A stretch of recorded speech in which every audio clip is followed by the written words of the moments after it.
അസ്സലാമു അലൈക്കും വറഹ്മത്തുള്ളാ. ഒരുപാട് അത്ഭുതപ്പെടുത്തുന്ന ചരിത്ര സംഭവങ്ങൾ നമ്മുടെ മുൻഗാമികളിൽ കഴിഞ്ഞു പോയിട്ടുണ്ട്.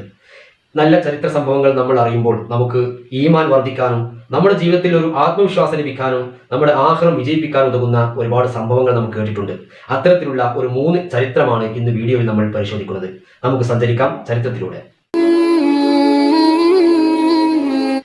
റിസാലത്തുൽ ഖുശൈരി എന്ന കിതാബിൽ മഹാനവറുകൾ അബൂ സഈദിൽ ഖിറാസി റളിയല്ലാഹുവിനെ തൊട്ട് ഒരു സംഭവം ഉദ്ധരിക്കുന്നുണ്ട്. മഹാനായ അബൂ സഈദിൽ ഖിറാസി റളിയല്ലാഹു അൻഹു മക്കയിലാകുന്ന സമയത്ത് മഹാനവറുകൾ ബനി ഷൈബ ബാബിലൂടെ നടന്നു പോകുന്ന സമയത്ത് അവിടെ നല്ല സൗന്ദര്യമുള്ള ഒരു ചെറുപ്പക്കാരൻ മരിച്ചു കിടക്കുന്നതായിട്ട് കണ്ടു. അപ്പോൾ അബൂ സഈദ് റളിയല്ലാഹു അൻഹു ആ ചെറുപ്പക്കാരന്റെ മുഖത്തേക്ക് നോക്കിയപ്പോൾ ആ മരിച്ചു കിടക്കുന്ന ചെറുപ്പക്കാരൻ ഇദ്ദേഹത്തെ നോക്കി ചിരിച്ചു. എന്നിട്ട് പറഞ്ഞു, യാ അബാ സഈദ്, ഓ അബൂ സഈദേ, അമാ അലിംത, നീ മനസ്സിലാക്കിക്കണോ, അന്നൽ അഹിബ്ബ അഹ്യാവുൻ, അള്ളാഹ്ക്ക് ഇഷ്ടപ്പെട്ട ആളുകൾ അവർ എന്നും ജീവിക്കുന്നവരാണ്. വൈ മാതു, അവർ മരിച്ചിട്ടുണ്ടെങ്കിലും അവരൊന്നും ജീവിക്കുന്നവരാണ്.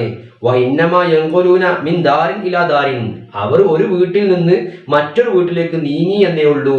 അതുകൊണ്ട് അവർ എന്നും ജീവിക്കുന്നവർ തന്നെയാണ് എന്ന് ആ മരിച്ചു കിടക്കുന്ന ചെറുപ്പക്കാരൻ അബൂ സഈദ് തങ്ങളെ വിളിച്ചുകൊണ്ട് പറഞ്ഞു. അബുൽ ഹുസൈബ് എന്ന മഹാനെ തൊട്ട് ഉദ്ധരിക്കുന്നു. മഹാൻ പറയാണ്, ഞാനൊരു കച്ചവടക്കാരനാണ്. ആ സമയത്ത് ഒരു ദിവസം ഞാൻ അങ്ങാടി നിൽക്കുന്ന സമയത്ത് ഞാനൊരു വാർത്ത കേട്ടു. ഒരു കഫം ചെയ്യാൻ കഫം പുടവ ഇല്ലാത്ത ഒരാൾ മരണപ്പെട്ടിരിക്കുന്നു. ആ വാർത്ത കേട്ട് അങ്ങാടി ഇരിക്കുന്ന സമയത്താണ് എൻ്റെ അടുക്കൽ ഒരാൾ ഓടി വന്നു. എന്നിട്ട് പറഞ്ഞു, ഇന്ന സ്ഥലത്ത് ഒരാൾ മരിച്ചിക്കണ്, അയാൾക്ക് കഫം പുടയില്ല എന്ന് പറഞ്ഞു. അപ്പോൾ ഞാൻ എൻ്റെ സുഹൃത്തിനോട് പറഞ്ഞു, നമുക്ക് അവിടെ നിന്ന് പോയി നോക്കല്ലേ. അങ്ങനെ വന്ന ആളെ കൂടെ ഞാനും എൻ്റെ സുഹൃത്തും അവിടേക്ക് പോയി നോക്കുമ്പോൾ അവിടെ ഉണ്ട് മയ്യത്ത് ഒരു കട്ടിലിന്റെ മുകളിൽ ഇങ്ങനെ കിടത്തിയിട്ടുണ്ട്. മയ്യത്തിന്റെ പള്ളന്റെ ഭാഗത്ത് എന്തോ ഖനമുള്ള ഇഷ്ടിക വെച്ചിട്ടുണ്ട്. അപ്പോൾ ഞാൻ അവരോട് പറഞ്ഞു, അലാ തൗഖുദുന ഫി ഗസ്ലിഹി, നമുക്ക് മയ്യത്ത് കുളിപ്പിക്കാൻ എടുക്കല്ലേ. ആ സമയത്ത് ആ നാട്ടുകാർ പറഞ്ഞു, എങ്ങനെ എടുക്കും, കുളിപ്പിച്ച് കഴിഞ്ഞാൽ കഫൻ ചെയ്യാൻ കഫം പുടവയില്ല. അപ്പോൾ ഞാൻ എൻ്റെ സുഹൃത്തിനെ വേഗം കഫം പുടവ എടുക്കാൻ വേണ്ടി അങ്ങോട്ട് പറഞ്ഞയച്ചു. സുഹൃത്ത് വേഗം പോയി. സുഹൃത്ത് പോയ സമയത്ത് ഞാൻ ആ മയ്യത്തിന്റെ ആ വീട്ടിലെ ആളുകളുമായി സംസാരിച്ചു കൊണ്ടിരിക്കുന്ന സമയത്ത് മയ്യത്ത് പെട്ടെന്നൊരു ചാടിയപ്പോൾ ആ മയ്യത്തിന്റെ പള്ള ഭാഗത്ത് വെച്ചിരുന്ന ആ ഇഷ്ടിക പുറത്തേക്ക് തെറിച്ചു. എന്നിട്ട് മയ്യത്ത് ഉറക്കെ വിളിച്ചു പറയുന്നു, അന്നാർ അന്നാർ, തീ തീ എന്ന് ഉറക്കെ വിളിച്ചു പറയുന്നു. അപ്പോൾ ഞാൻ ഉടനെ മയ്യത്തിന്റെ അടുത്തേക്ക് പോയിട്ട് പറഞ്ഞു, ഖുൽ ലാ ഇലാഹ ഇല്ലല്ലാഹ്, ലാ ഇലാഹ ഇല്ലല്ലാഹ് എന്ന് പറയൂ എന്ന് ഞാൻ മയ്യത്തിനോട് പറഞ്ഞപ്പോൾ ആ മയ്യത്ത് പറഞ്ഞു, ഇന്നഹാ ലൈസത് ബിനാഫിയതി, എനിക്കത് ഇനി പറഞ്ഞാൽ ഉപകാരപ്പെടൂല എന്ന് മയ്യത്ത് പറഞ്ഞു. അപ്പോൾ ഞാൻ ആ നാട്ടുകാരോട് ചോദിച്ചു, എന്താണ് ഇങ്ങനെ സംഭവം? നമ്മൾ ലാ ഇലാഹ ഇല്ലല്ലാഹ് പറഞ്ഞു കൊടുക്കുമ്പോൾ മയ്യത്ത് പ്രതികരിക്കുന്ന തിരിച്ചാണല്ലോ. നാറ് എന്ന് പറഞ്ഞ് പേടിച്ച് കരയുന്നുണ്ട് മയ്യത്ത്.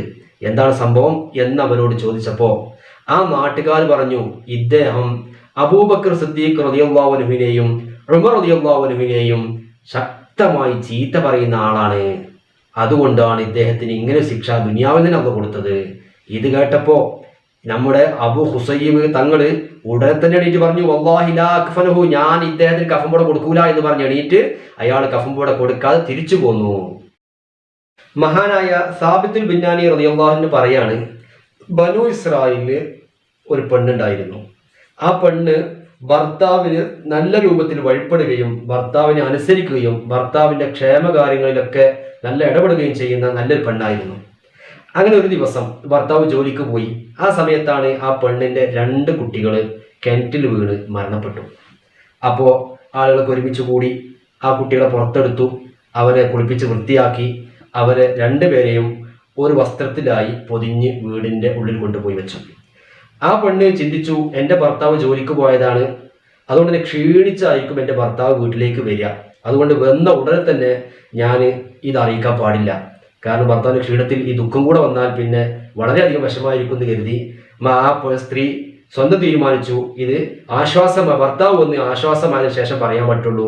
അതുപോലെ തന്നെ ആ വീട്ടുകാരോടും പറഞ്ഞു, നിങ്ങൾ ഈ 2 കുട്ടികളുടെ ഉപ്പാനെ ഇത് അറിയിക്കാൻ പാടില്ല, ഞാൻ അറിയിച്ചുകൊണ്ട് സമാധാനപരമായി സമയമാകുമ്പോൾ ഞാൻ അറിയിച്ചുകൊണ്ട് നിങ്ങൾ അറിയിക്കരുത് എന്ന് പറഞ്ഞു. അങ്ങനെ കുറച്ച് അല്പസമയം കഴിഞ്ഞു. ആ ഭർത്താവ് 2 പേരുടെ ഉപ്പ, ഈ സ്ത്രീയുടെ ഭർത്താവ് ജോലി കഴിഞ്ഞ് വീട്ടിലേക്ക് വന്നു. അദ്ദേഹം വന്നു, പുഞ്ചിരിയോടെ സ്വീകരിച്ചു, വീട്ടിലേക്ക് സാധനങ്ങളൊക്കെ വെക്കാൻ വേണ്ടി സഹായിച്ചു. അങ്ങനെ അദ്ദേഹം കുളിച്ച് വൃത്തിയായി വന്ന് അദ്ദേഹം ഭക്ഷണം കഴിക്കാൻ വേണ്ടി അതിൻ്റെ ആ ടേബിളിൻ്റെ മുമ്പിൽ വന്നിരുന്നു. അപ്പോൾ ഈ സ്ത്രീ നല്ല സാധാരണ പെരുമാറുന്ന രൂപത്തിൽ പുഞ്ചിരിയോടെ ഭക്ഷണം കൊണ്ടുവന്ന് ഭർത്താവിൻ്റെ മുമ്പിൽ വെച്ചു. ഭക്ഷണം കഴിച്ചുകൊണ്ടിരിക്കുന്ന ഭർത്താവ് ചോദിച്ചു, അല്ല നമ്മുടെ 2 മക്കൾ എവിടെയാണ് എന്ന്. അപ്പോൾ ആ സ്ത്രീ പറഞ്ഞു, നമ്മുടെ 2 മക്കൾ നല്ല ഉറക്കിലാണ്, അവർ നല്ല ആശ്വാസമായി ഉറങ്ങുകയാണ് എന്ന് പറഞ്ഞു. അപ്പോൾ ഇദ്ദേഹം വിളിച്ചു, അള്ളാഹു ആണ് സത്യം, യാ ഫുലാൻ വ ഫുലാൻ, മക്കളെ പേരെടുത്തുകൊണ്ട് അദ്ദേഹം ഉറക്കെ വിളിച്ചു. അപ്പോഴതാ അത്ഭുതം, ഫഅജാബ, 2 മക്കളും ഉപ്പാ ഉപ്പാന്ന് വിളിച്ച് ഉപ്പയുടെ അടുത്തേക്ക് ഓടി വന്നു. മഹാന്മാർ പറയുന്നു, വറദ്ദല്ലാഹു അലൈഹിമാ അർവാഹുമാ, ആ 2 മക്കൾക്കും അല്ലാഹു തആല അവരുടെ റൂഹിനെ തിരിച്ചു കൊടുത്തു. ശുക്രൻ ലിമാ സ്വനഅത്, ആ സ്ത്രീ ചെയ്ത നല്ല കാരണത്തിന് നന്ദിയായിക്കൊണ്ട് അല്ലാഹു തആല മക്കൾക്ക് റൂഹ് തിരിച്ചു കൊടുത്തു. ഈ കഥയിൽ നമുക്ക് നല്ലൊരു പാഠമുണ്ട്. ഭർത്താവ് വിഷമിച്ചു വരുമ്പോൾ ഭാര്യ അത് കണ്ടറിഞ്ഞ് കൈകാര്യം ചെയ്യണം. നമ്മൾ എടുത്തു ചാടുകയോ അല്ലെങ്കിൽ അവരെ കൂടുതൽ വിഷമത്തിലേക്ക് കൊണ്ടുപോവുകയോ ചെയ്യുന്ന കാര്യങ്ങൾ ചെയ്യരുത്. അങ്ങനെയാകുമ്പോൾ അള്ളാഹുവിന്റെ സഹായവും അള്ളാഹുവിന്റെ ബറക്കത്തും ആ കുടുംബത്തിലേക്ക് ഇറങ്ങും. അള്ളാഹു തആല നമ്മളൊക്കെ സ്വാലിഹീങ്ങൾ ഉൾപ്പെടുത്തി നമ്മുടെ മക്കൾക്കൊക്കെ നല്ല ദീർഘായുസ്സ് അള്ളാഹു നൽകുമാറാവട്ടെ. ഈ വീഡിയോ നിങ്ങൾക്ക് ഉപകാരപ്രദമായിട്ടുണ്ടെങ്കിൽ ഷെയർ ചെയ്യാനും സബ്സ്ക്രൈബ് ചെയ്യാനും മറക്കരുത്. മറ്റൊരു വീഡിയോയുമായി വീണ്ടും കാണാം ഇൻഷാ അല്ലാഹ്. അസ്സലാമു അലൈക്കും.